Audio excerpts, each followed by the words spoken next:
Hola, soy Rubén Casabian, pastor de la iglesia Jesús 100% Vida en Buenos Aires, Argentina.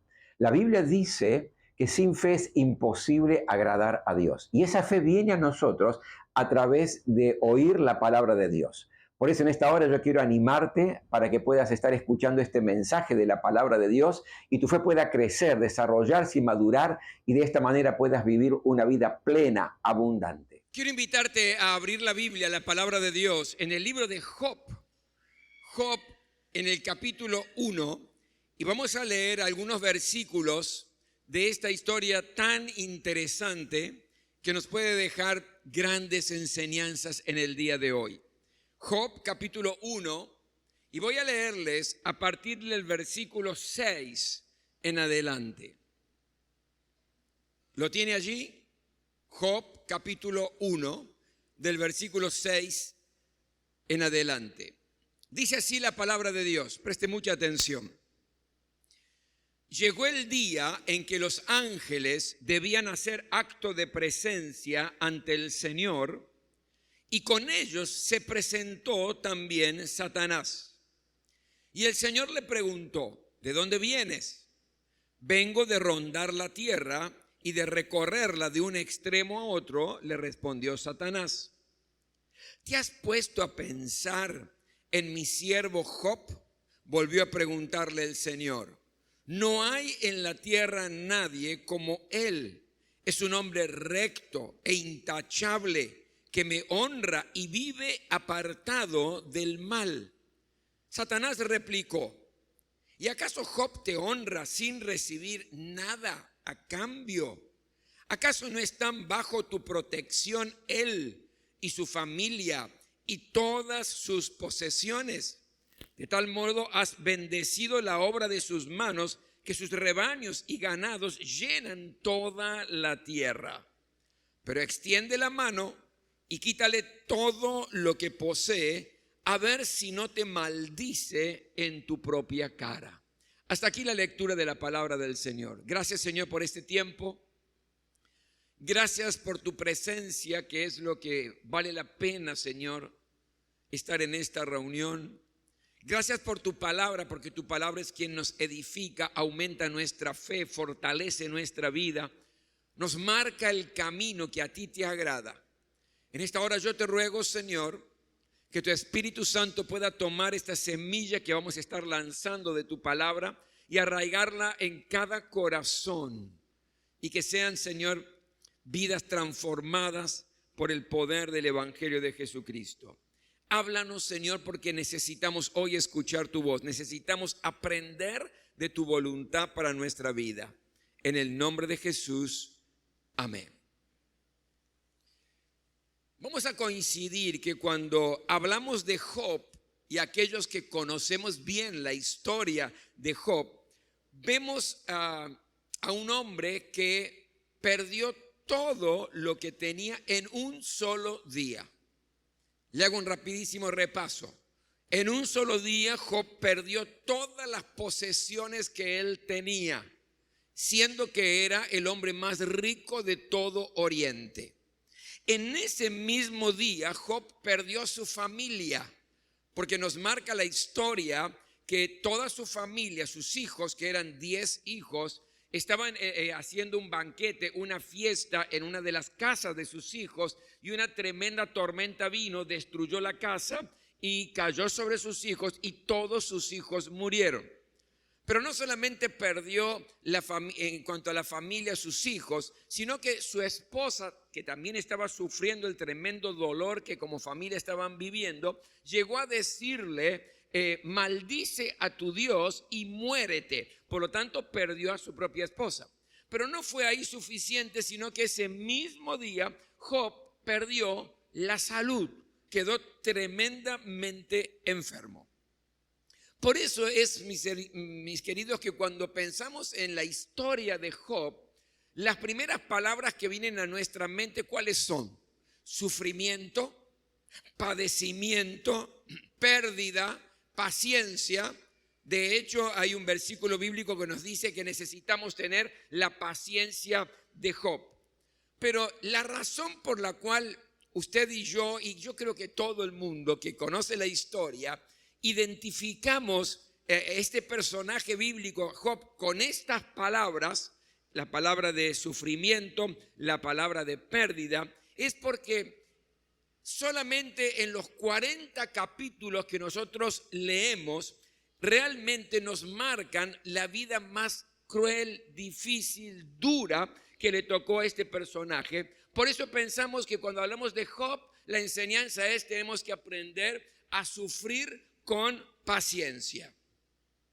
Pero déjeme decirle que en realidad ese sufrimiento de Job tan duro, tan caótico, tan difícil, porque imagínense, de tenerlo todo, pierde absolutamente todo en un día, solamente duró unos meses en la vida de Job.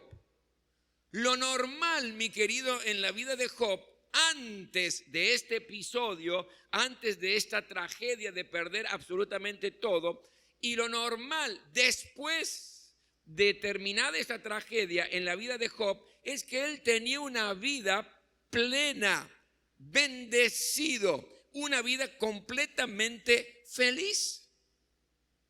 ¿Cuántos me están entendiendo? Digan amén. Job no es la historia de Job no se limita a los meses de gran sufrimiento. Antes de esos meses él era feliz y bendecido por Dios. Después de esos meses de sufrimiento él fue feliz y bendecido por Dios. Hasta el mismo Satanás llegó a reconocer que lo normal en la vida de Job es estar bajo la bendición de Dios. Porque llega a decirle: tú bendices todo lo que hace, le dice Satanás a Dios. Por lo tanto, lo que yo quiero rescatar en esta hora es que hay bendiciones que usted y yo, como hijos de Dios, tenemos que aprender a disfrutar.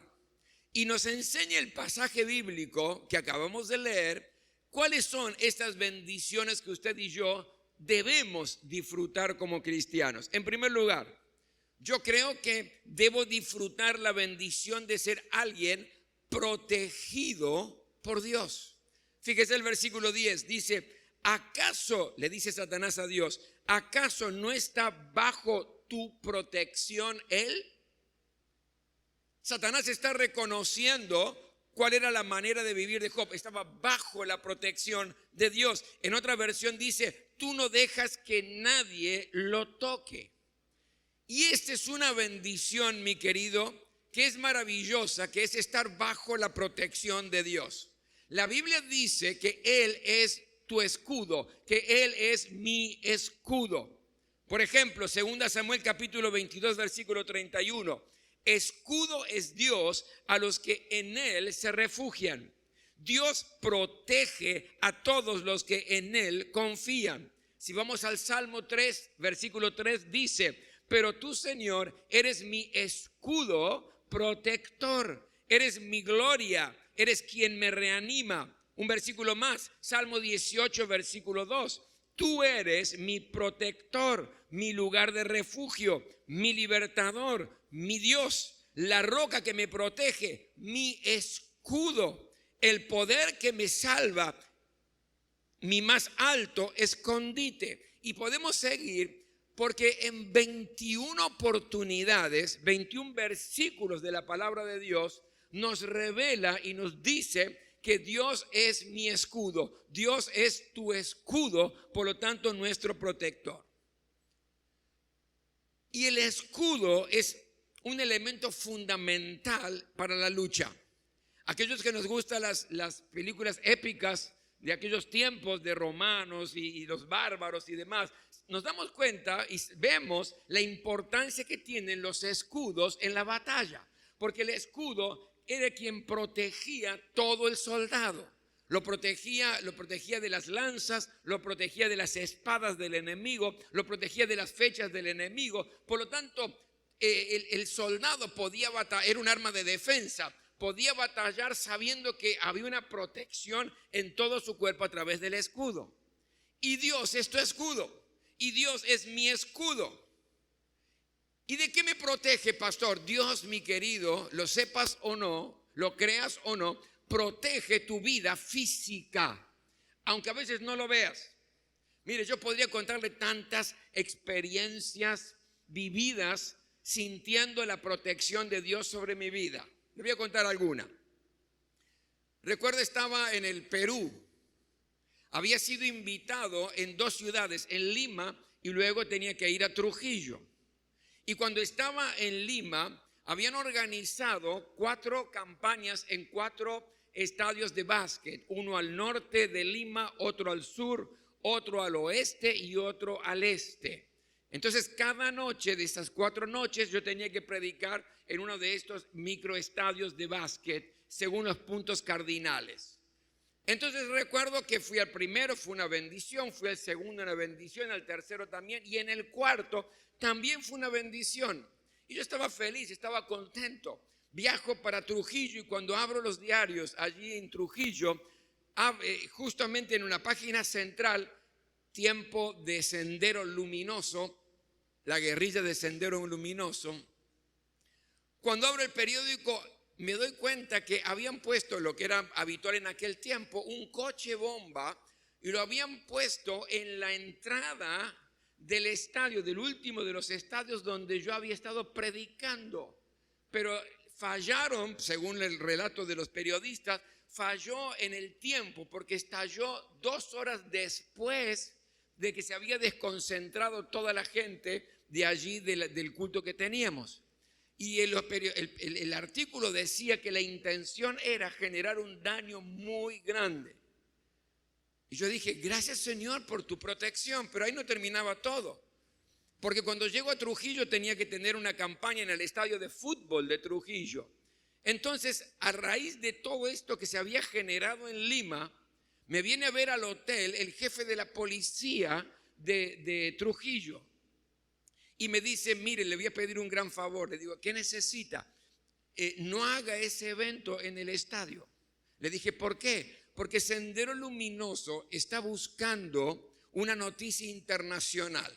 Y matar a alguien del propio país sí es importante, pero es una noticia nacional. Ahora, matar a un extranjero que está haciendo un evento masivo como el que usted está haciendo aquí, eso es una noticia internacional y ellos quieren noticia internacional. Así que, por favor, no haga eso.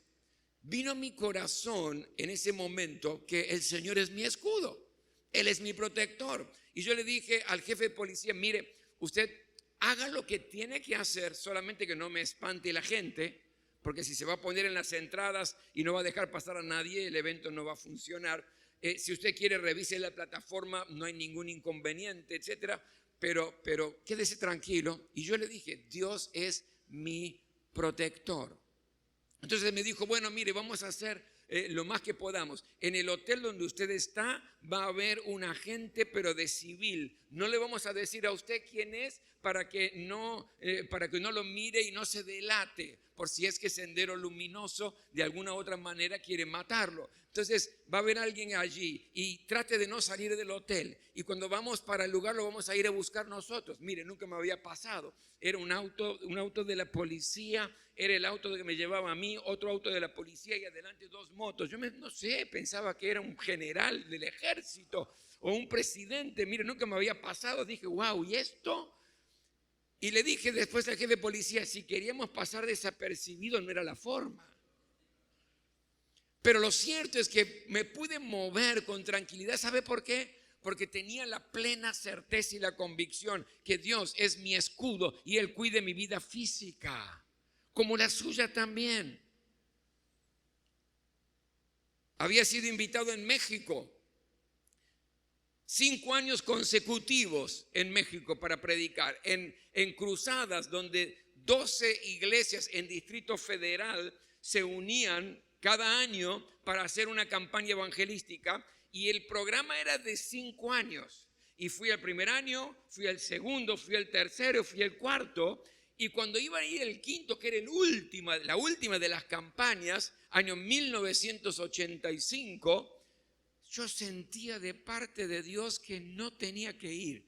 ¿Cuál era la razón? No tenía razón.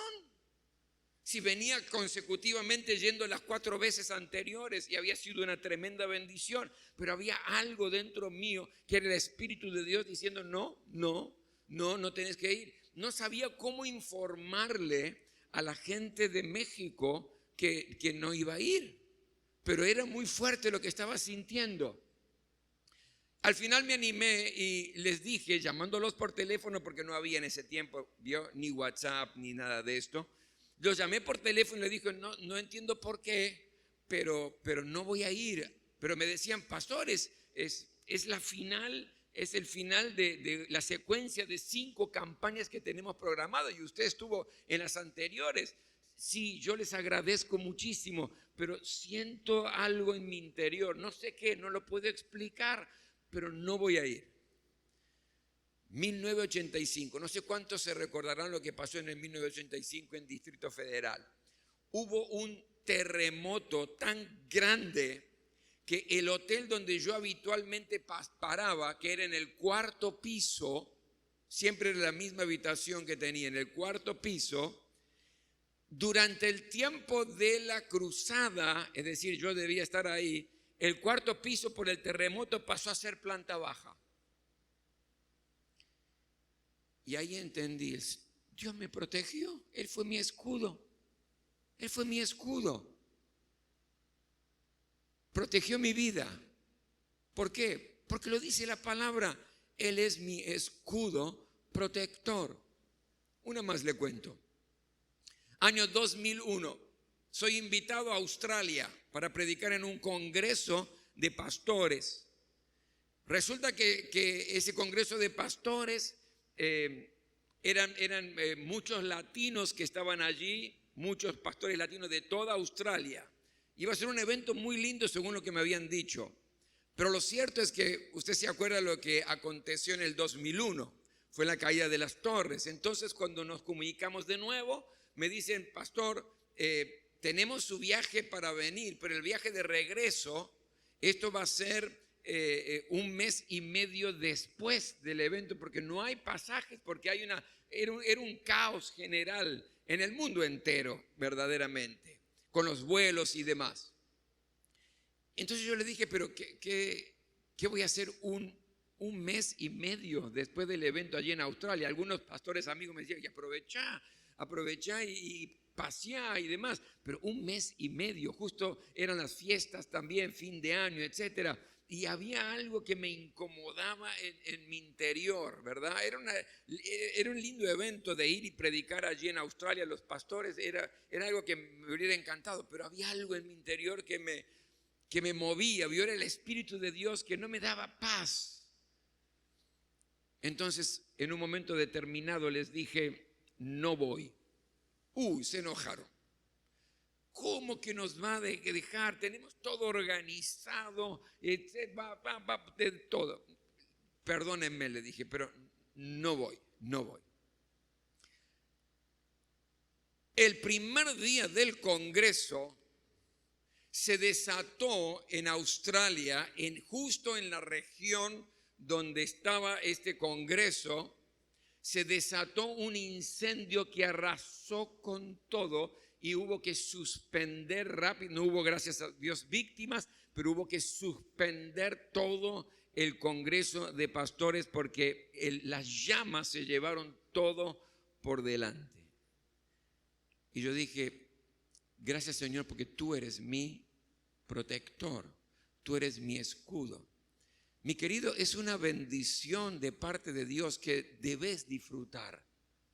Dios es tu escudo y Él protege tu vida física, pero también protege tu alma, protege nuestra alma, protege nuestro corazón de sentimientos de tristeza, protege nuestro corazón de rencores, de raíces de amargura. ¿Cómo lo protege? Nos enseña, nos da la fortaleza para poder perdonar, para poder amar a aquel que nos lastima, porque esto es algo sobrenatural, esto es algo que viene de parte de Dios. Yo no tengo la capacidad de perdonar así nomás a alguien que me ofendió, que me lastimó, que me hizo daño. No tengo la capacidad humana de amarlo, pero sí es el amor de Dios a través mío, sí es el perdón de Dios a través mío que puedo perdonar y que puedo amar. ¿Por qué? Porque Él protege tu alma, Él protege tus pies. Pies está relacionado a las decisiones que vamos tomando en la vida. Está relacionado a nuestra voluntad. Y en realidad Él nos guía y nos cuida a través de su palabra. Dios protege tu vida de fe. Porque Satanás intenta atacar tu mente sembrando mentiras. Entonces Dios se contrapone a eso con su palabra. Por ejemplo, Satanás dice: estás totalmente derrotado en este problema. Y Dios dice: sos más que vencedor por medio de aquel que te amó, que es nuestro Señor Jesucristo. Satanás te dice: esta enfermedad no te vas a curar nunca. Pero Dios dice: por sus llagas hemos sido curados, dice el Señor. Satanás te dice: Dios no escucha tu oración, pero Dios te dice: clama a mí y yo te responderé. A través de su palabra, Él protege tu vida de fe. Él protege también, te protege frente al enemigo. Fíjese, 1 Juan 5:18. Sabemos que el que tiene a Dios como Padre no sigue pecando, porque el Hijo de Dios lo cuida y el maligno no lo toca. No importa el enemigo que se levante en contra tuya, el maligno no puede tocarte. Mi querido, usted no tiene que tenerle miedo al diablo. Yo no entiendo cristianos diciendo: uy, me da miedo entrar de noche a mi casa porque veo espíritus. ¿Qué espíritus? Sometete a Dios, resistí al diablo y huirá de ustedes. No son ustedes, no soy yo huyendo del diablo. Es el diablo huyendo de un verdadero hijo de Dios protegido por el Señor. Por lo tanto, la primera bendición que usted y yo debemos aprender a disfrutar, según lo que nos enseña el pasaje que hemos leído, es la protección de Dios, porque Dios es nuestro escudo. Segunda bendición, debo disfrutar la bendición en mi familia. Porque mira lo que dice aquí, versículo 10. ¿Acaso no están bajo tu protección él, hablando de Job, y su familia? Le dice Satanás a Dios. El mismo Satanás reconoce que la familia de Job está bajo la bendición de Dios. Y la razón importante de esto es que si usted lee luego el primer capítulo, se va a dar cuenta que Job era alguien que oraba cada día por su familia. Oraba por la integridad de su familia, oraba por la santidad de su familia. La familia de Job vivía en una maravillosa armonía. Hacían banquetes entre los hermanos, por ejemplo, y la familia hacían banquetes y se invitaban constantemente. Y pensar que muchas veces hay cristianos que no quieren que llegue fin de año. ¿Por qué? Porque se tienen que ver con ese tío que odian, se tienen que ver con esa prima que les hizo daño y que les robó. Y dicen: uy, no quiero saber nada. Es decir, no quieren la fiesta de fin de año. ¿Vio la fiesta de fin de año que uno concentra la familia? Bueno, no quieren saber nada, no quieren que llegue la fiesta de fin de año. Cuando en realidad estamos bajo la bendición de Dios sobre nuestra familia. Y en la familia cristiana hay armonía. La familia de Job vivía en paz. ¿Sabe por qué vivía en paz?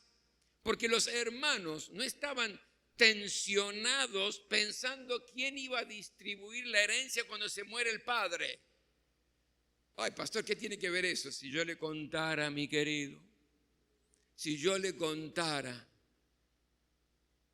Ese tema de repartir la herencia entre los hermanos y demás, ¿usted cree que es tan fácil? Es simplemente vamos a firmar: oh, sí, no, quédate con esto. No, me quedo yo. No, pero vos lo necesitas más. Mentira. Saca lo peor. Saca lo peor. No estoy hablando de ninguno de los que está aquí, ¿verdad? No. Pero saca lo peor. Lamentablemente, ahora, cuando hay una familia bendecida por el Señor, vive en paz. Es una familia unida. Y Dios ha prometido bendecir tu familia. Amén. Dios ha prometido bendecir tu familia. Ahora, para llegar a la bendición también hay un proceso. Y en ese proceso nos enseña cómo debemos actuar. Por ejemplo, esposos, nos dice: ¿querés tener una familia bendecida? Sí, bueno, entonces ama a tu esposa sacrificialmente como Cristo amó a la iglesia y se entregó por ella. Y nos dice más todavía, trata a tu esposa como un vaso frágil, con delicadeza. Velá por ella en su salud física, espiritual. Sustenta la familia. Eso nos dice a los hombres, nos dice a los esposos. Pero después le dice algo a las esposas. Dice, respeten a sus maridos y sujétense a la autoridad de sus maridos. No me voy a meter en esta porque si no tenemos problemas. Pero algún día se lo voy a explicar, que no es como usted cree, mi hermana. Y a los padres le dice, ¿querés tener una familia bendecida? Sí, bueno, entonces ama a tus hijos, educa a tus hijos, disciplina, no reventarlo a palazos ni a cintazos, disciplina es otro tipo de cosa. Disciplina a tus hijos para enderezarlos. Y a los hijos nos dice, honra a tus padres, obedece a tus padres. Ah, pastor, porque usted no conoce a mis padres. No dice aquí si los conocemos o no, si son buenos o no. Hay que aprender a honrarlos. Entonces, si en este proceso cada uno ocupa el rol que el mismo Dios nos dice, usted y yo estamos bajo la bendición de Dios en nuestra familia. ¿Cuántos dicen amén a eso? En tercer lugar, debo disfrutar la bendición de la prosperidad. Miren lo que dice aquí el versículo 10 que hemos leído. ¿Acaso no están bajo tu protección él, su familia y todas sus posesiones? Es decir, Dios, vos estás protegiendo que todas las posesiones de Job. De tal modo has bendecido la obra de sus manos, que sus rebaños y ganados llenan toda la tierra.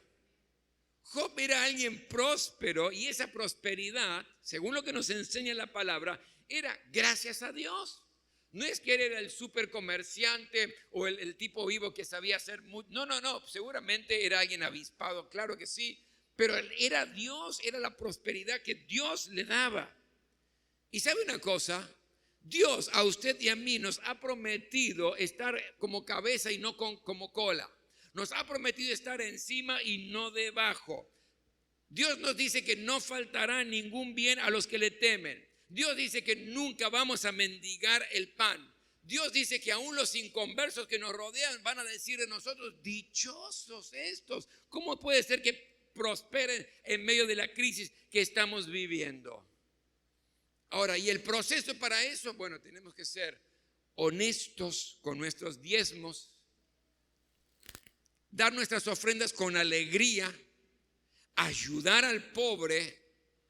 Y Dios entonces va a prosperarte. Vas a estar bajo la bendición de la prosperidad del Señor. Y lo último, lo cuarto que yo veo aquí, y esto me encanta, debo anhelar que Dios dé testimonio de mí.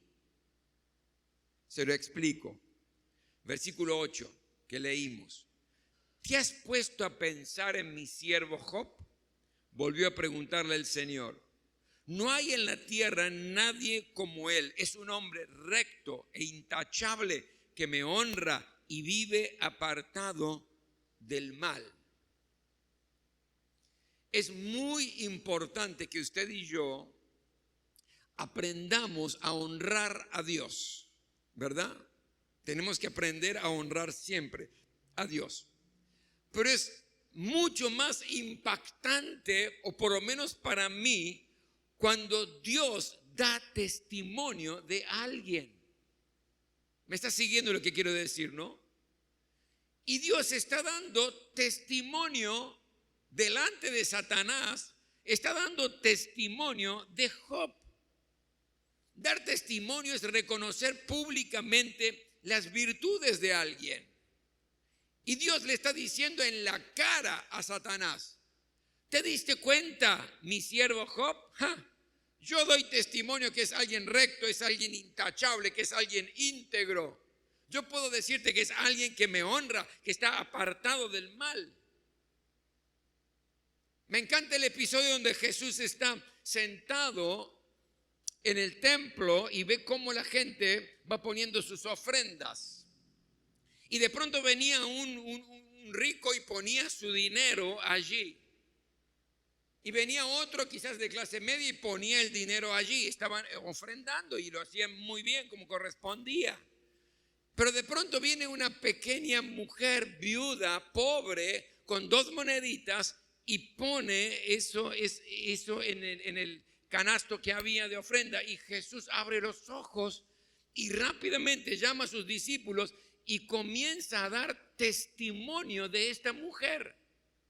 ¿Y por qué da testimonio de esta mujer? No por la cantidad que había puesto, porque en realidad, mi querido, los otros habían puesto mucho dinero y ella apenas 2 moneditas, 2 blancas, dice la palabra. Sino que Jesús comienza a dar testimonio diciendo, todos pusieron quizás mucho dinero, pero de lo que les sobra. Esta mujer puso todo lo que tenía. Wow.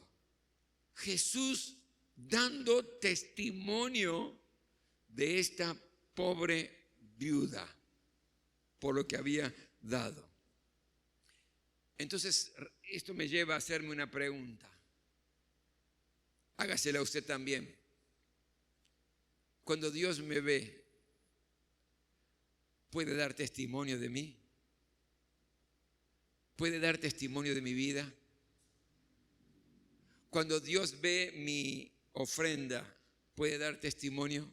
Cuando Dios ve mis actitudes en la vida, ¿puede dar testimonio de mí públicamente? Cuando Dios ve mis decisiones, cuando Dios ve mis reacciones frente a las dificultades y a los problemas, ¿puede dar testimonio de mí? Esta es una pregunta que cada uno tenemos que aprender a responderla. Pero a mí me encantaría que en realidad Dios pueda dar testimonio de mí. Que Dios no tenga que avergonzarse de Rubén, sino que pueda decir, no, yo doy testimonio que es alguien correcto, alguien que busca agradarme, alguien que trata de apartarse del mal. No somos perfectos, claro que no, claro que no. Pero Dios mira también las motivaciones, las intenciones, los deseos, los anhelos de cada uno de nosotros. Todos queremos estas bendiciones, ¿verdad? Todos queremos ser personas que sabemos que Él es nuestro escudo y nos da una protección total. Todos queremos estar bajo bendición en nuestra familia. Todos queremos estar bajo la bendición en la prosperidad. Todos queremos que Dios dé testimonio de mí. Pero, ¿y entonces qué debo hacer, pastor? Bueno, todo está en el versículo 1. Dios dijo de Job, este es un hombre recto. ¿Qué es un hombre recto? Alguien justo, alguien razonable, correcto en su manera de vivir. Y luego agregó, es intachable. Intachable significa que es alguien íntegro. Íntegro que no lo tenemos que acusar de nada inmoral. Íntegro significa que su comportamiento es un comportamiento correcto, que es honesto en todas las áreas de su vida, que cumple con lo que se ha comprometido, que respeta a los demás, que se mantiene firme en sus principios frente a las dificultades que le toca vivir, que es de buen testimonio para los creyentes, pero también es de buen testimonio para los inconversos. Y dice, es íntegro, y encima dice Dios, me honra. Y cuando habla de honra acá significa que es temeroso de Dios. Temeroso de Dios no en el sentido de miedo, sino en el sentido reverente, de reconocer quién es Dios en nuestra vida.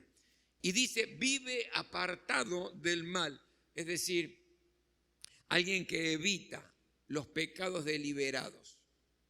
Porque a veces usted y yo erramos porque ignoramos muchas cosas. Pero hay veces que erramos sabiendo que estamos errando, que pecamos sabiendo que estamos pecando. En cambio, alguien que está apartado del mal evita todo pecado deliberado. Entonces, la bendición de Dios en todas estas áreas van a abrazar nuestra vida. Bendiciones que usted y yo debemos aprender a disfrutar, porque Dios ya nos ha concedido.